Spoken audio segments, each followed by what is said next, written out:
We have breaking news. CENTCOM just announced minutes ago on an X post that, quote, at 3 p.m. Eastern today, Central Command forces began launching an additional round of strikes against Iran to continue degrading Iranian capabilities used to attack commercial shipping in the Strait of Hormuz. The strikes are taking place as American forces prepare to resume the naval blockade against Iranian ports and coastal areas. The blockade goes into effect at 4 p.m. Eastern, which is 21 minutes away. Ships moving through the strategic waterway have slowed close to sitting duck status. According to global tracking firm Kepler, at least 22 commercial vessels have transited the critical choke point over the past 24 hours. That's hardly any compared to what's been going on just the past couple of weeks during this 60-day MOU, which is now kaput.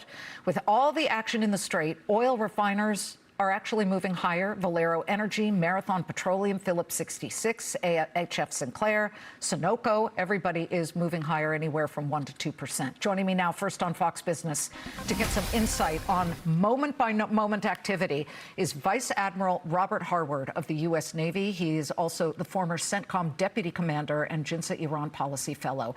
Admiral, give us your thoughts about this breaking news that in the last 40 minutes, the attacks have begun once again by the U.S.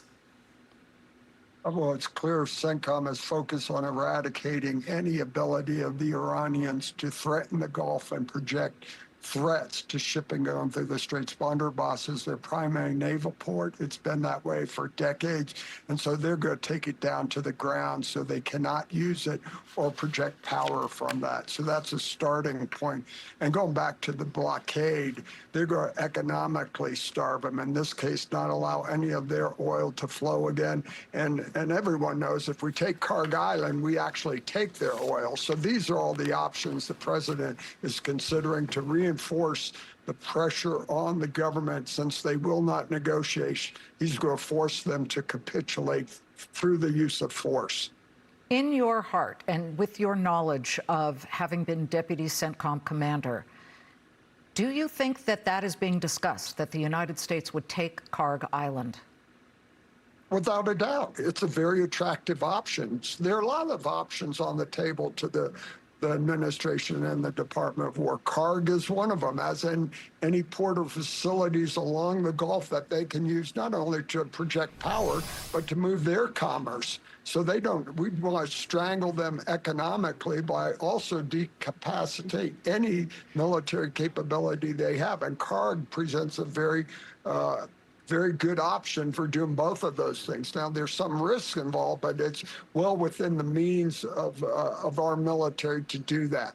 So I think that's a definite option on the table for the president. Okay, but wouldn't you need boots on the ground to really effectuate that? Is that what is coming at this point? But let's clarify what boots on the ground mean. We've already had boots on the ground. If you remember, we went in to recover a pilot.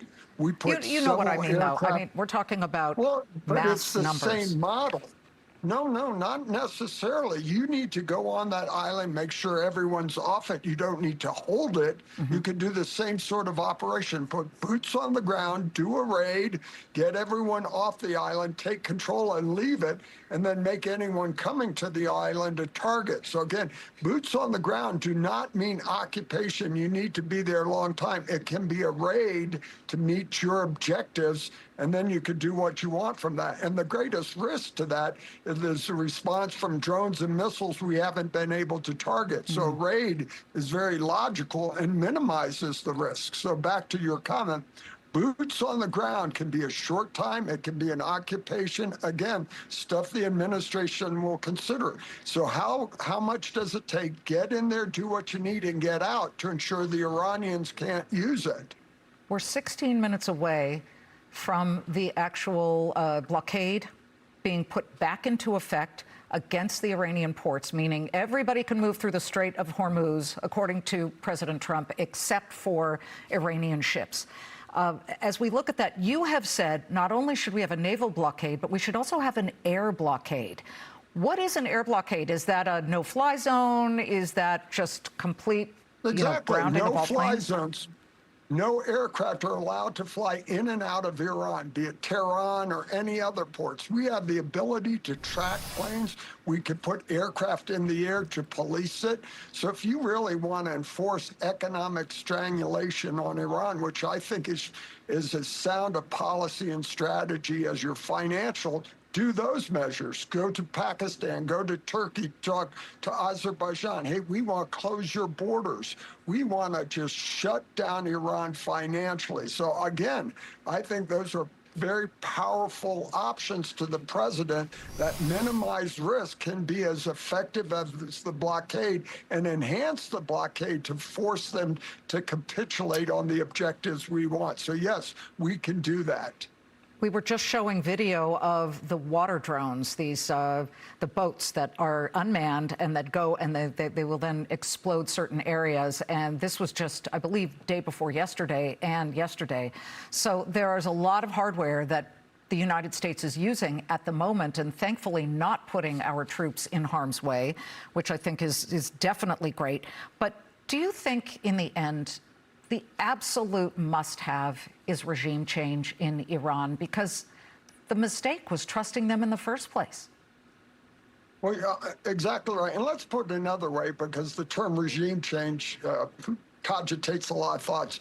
You want a government in Iran that renounces the policies they have been adhering to for the last 4 decades, the Islamic Revolution.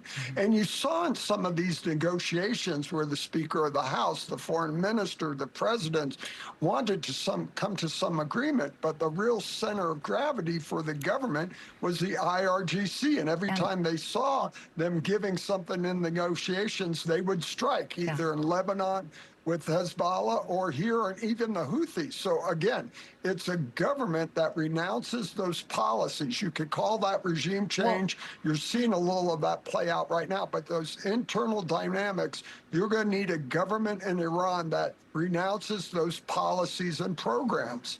Those align with our objectives. And we were seeing video of the protests from back in January where the Iranian people bravely tried to make a go of it, and 40,000 of them were gunned down, to the point where the IRGC reportedly was walking into hospitals to see who was wounded and shooting them while they were in their hospital beds. They do not have the weaponry to fight against this regime. How can they possibly do that? Well, you're exactly right. We've got to work the internal parts of Iran, and it may not be just with the people. How do we work on the police? How do we work on Artish, the professional military, others of that who want to be the future of Iran? So I think a campaign by this administration that focus on political, economic, and military power while also looking at the internal dynamics of Iran is the path to a government that will be responsive and productive for the Iranian people and the region. Admiral, we very much seize upon the things that you say, because you have been there and you know the country extraordinarily well, and having been in CENTCOM, it's so valuable to our viewers. Thank you so much.